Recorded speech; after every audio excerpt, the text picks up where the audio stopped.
నమస్కారం గురుగారు. శ్రీమాత్రే నమః. శ్రీ గురుభ్యో నమః. గురుగారు, మాకు లాస్ట్ వీడియోలో వచ్చేసి ఏంటంటే మిథున రాశి వారికి వచ్చేసి ఈ జూలై మాసంలోని ఎలా ఉండబోతుంది ఏంటి అనే వాటి గురించి అయితే మాకు తెలియజేశారు. ఇక మనం తదుపరి రాశి ఒకసారి చూసుకున్నట్లయితే కర్కాటక రాశి.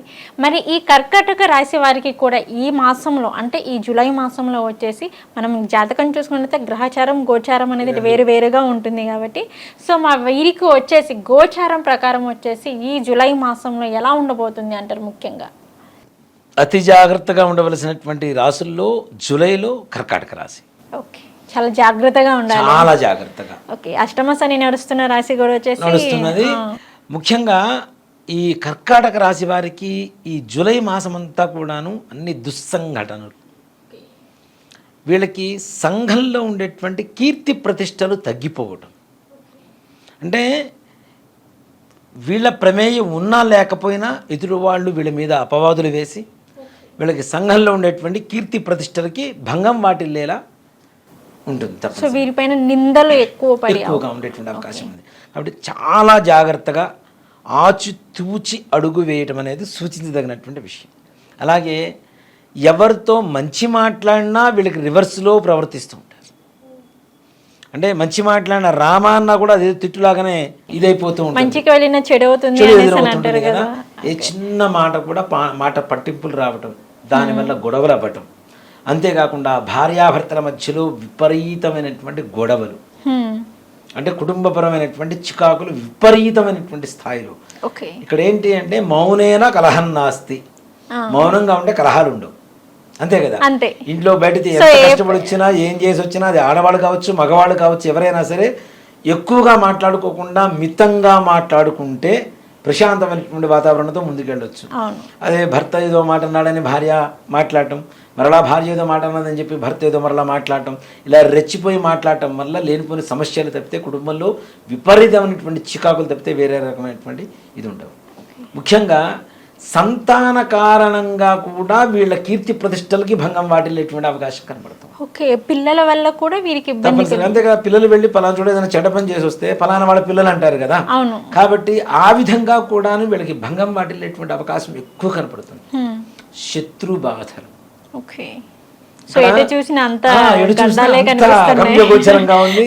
గట్టిగా అష్టదిగ్బంధనం లాగా చాలా అష్టదిగ్బంధననే కనిపిస్తుంది ఎటు చూసినా వీరికి. శత్రు బాధలు పెరుగుతాయి. వీళ్ళకి ఇప్పుడు చేసినటువంటి దానికంటే కూడాను అంతకు ముందు చేసినటువంటి కొన్ని పనుల వల్ల ఎవరైతే శత్రువులు ఎక్కువగా ఉన్నారో వాళ్ళందరూ ఒకటేసారి దండెత్తి వీళ్ళ మీదకి వస్తారు. అంటే ఎప్పుడైతే బ్యాడ్ టైం సమయం బాగాలేదో ఆటోమేటిక్గా అందరూ ఒకటేసారి కలిసి వస్తారు కదా. కలిసి వచ్చినప్పుడు వీళ్ళకి ఇంకాస్త ఎక్కువ టెన్షన్ అవుతుంది. ఆర్థిక పరంగా కూడాను అంతంత మాత్రంగానే ఉంటుంది. పెద్దగా ఏదో చిన్న చిన్న ఖర్చులకు తప్పితే కుటుంబపరమైనటువంటి వ్యవహారాలకు కూడా అప్పు చేసి బయట ఎక్కడి నుంచో తీసుకొచ్చి కుటుంబంలో జరగవలసినటువంటి కార్యాలు కూడా నిత్యావసర వస్తువులతో సహా ఓ మాట చెప్పాలి అంటే అలా అప్పు చేస్తూనే ముందుకు వెళ్ళవలసినటువంటి పరిస్థితులు ఎక్కువ కనపడుతున్నాయి. కాబట్టి చాలా చాలా ఆచితూచి ఖర్చు పెట్టడం, రూపాయికి రూపాయి దాచిపెట్టుకొని ఈ నెలలో ఇప్పుడు జూలై నెల ఉంది, దానికంటే ముందు మాసంలో జూన్ నెలలో కొంతవరకు దాచిపెట్టుకొని జాగ్రత్త పడితే జూలై మాసంలో కొంతవరకు ఏదైనా కష్టాల నుంచి బయటపడడానికి అవకాశం ఉంటుంది. లేకపోతే మరీ విపరీతమైనటువంటి ఆర్థికపరమైనటువంటి నష్టం. అలాగే విద్యార్థులు కూడాను ఇక్కడ ముఖ్యంగా కర్కాటక రాశిలో ఉండేటువంటి విద్యార్థులకి ఈ సంవత్సరం అంటే ఈ జూలై నెలలో చెప్పదగినటువంటి సూచన ఏంటంటే దుస్నేహాలకి దూరంగా ఉండండి. చెడు స్నేహాలకి చాలా దూరంగా ఉంటే మంచిది. వాటి వల్ల దుర్వ్యసనాలకి దగ్గర అయ్యేటువంటి అవకాశాలు ఎక్కువ ఉన్నాయి. స్నేహాలకు దూరంగా లేకపోతే దుర్వ్యసనాలకి దగ్గర అయ్యేటువంటి అవకాశాలు ఉన్నాయి. మద్యము, ఈ ధూమపానం ఇట్లాంటి వాటికి ఎక్కువగా అట్రాక్ట్ అయ్యేటువంటి చెడు అలవాట్లకు ఎక్కువగా దగ్గర అయ్యేటువంటి అవకాశం. అంతేకాకుండా ఈ జూలైలో కర్కాటక రాశి వారికి దాదాపుగా పోలీస్ స్టేషన్లు కావచ్చు, కోర్టు వ్యవహారాలు కావచ్చు, ఇలాంటివి కూడా ఎక్కువగా చికాకులు తెచ్చిపెట్టే అవకాశం ఉన్నది. కాబట్టి తగిన జాగ్రత్తలు తీసుకోవాల్సినటువంటి అవసరం ఉంది. ఇక ఇంట్లో పెద్దల అనారోగ్య పరిస్థితి కూడా అట్లానే బాధిస్తూ ఉంటుంది. వీళ్ళకి అసలే డబ్బులు లేవు, ఖర్చులు ఎక్కువ అనుకుంటే వాళ్ళ అనారోగ్య పరిస్థితి వల్ల కూడా కాస్త ఎక్కువ ఖర్చులు పెట్టవలసిన అవసరం రావడం, హాస్పిటల్స్ చుట్టూ తిరగటం, ఈ రకమైనటువంటి వైద్యం తప్పనిసరిగా చేయించవలసినటువంటి పరిస్థితులు రావడం, ఎక్కువ ఖర్చులు రావడం అనేది జరుగుతూ ఉంటుంది. ముఖ్యంగా విద్యార్థులు చెప్పా కదా, చెడు స్నేహాలకి దగ్గర అయ్యేటువంటి అవకాశాలు చాలా ఎక్కువగా ఉన్నాయి. కాబట్టి తగిన జాగ్రత్త, ఇంట్లోంచి అవసరమైతే బయటికి వెళ్ళటం, లేదంటే హాయిగా కుటుంబ సభ్యులతోనే కూర్చొని మాట్లాడుకోవడం అనేది సూచించదగినటువంటి విషయం. రియల్ ఎస్టేట్ రంగం వారు ఈ మాసంలో అసలు వ్యాపారం నేను చేయట్లేదు, గమ్మున కూర్చుందాం ప్రశాంతంగా అనుకోవడం అనేది ఉత్తమమైనటువంటి మార్గం. ఓకే, ఈ జూలై మాసం మొత్తం సైలెంట్గా కూర్చోవడం మంచిది, మంచి ఉత్తమమైనటువంటి మార్గం. దేనికంటే అనవసరమైనటువంటి మోసాలకి వీళ్ళు లోన్ అవ్వాల్సిన పరిస్థితి వస్తుంది.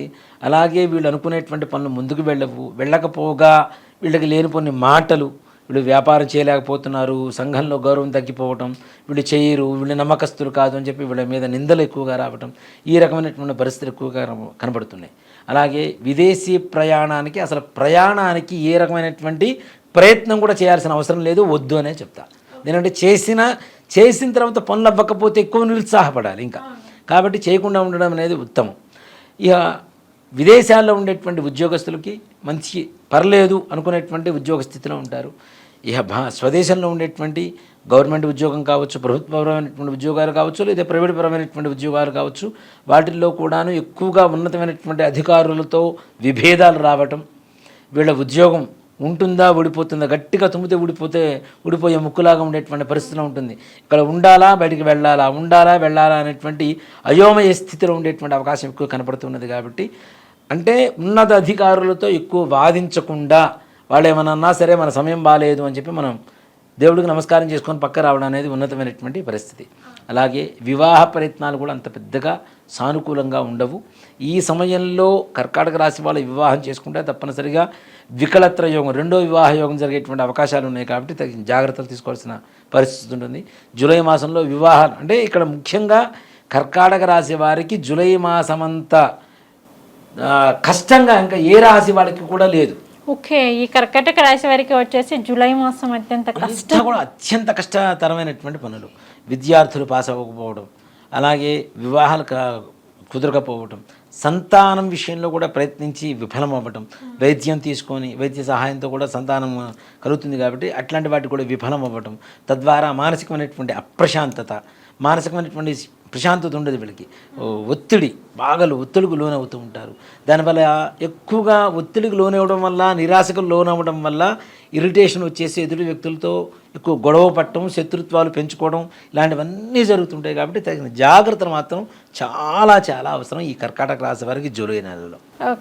ఓకే గురుగారు, కర్కాటక రాశి వారికి వచ్చేసి జూలై మాసం ఎలా ఉండబోతుంది అనే అంశం గురించి అయితే చెప్పారు. కానీ ఎటు చూసినా వారికి ఒక అష్ట దిగ్బంధనం, అంటే ఎటు చూసినా వారికి గండాలు తప్పించి ఏం కనిపించట్లేదు. సో అటువంటి గండాల నుంచి, అంటే అటువంటి అష్ట దిగ్బంధనం నుంచి వారు బయటపడాలి అంటే మరి ఎటువంటి పరిహారం చేసుకుంటే వారికి కొంచెం ఈ జూలై మాసం వచ్చేసి సానుకూలంగా ఉంటుందంటారు? ముఖ్యంగా శివాలయ దర్శనం ఇది చాలా చాలా చాలా చాలా అవసరం. ప్రతి నిత్యం చేసుకున్నా, జూలై మాసం మొత్తం చేసుకున్నా కూడా తప్పులేదు.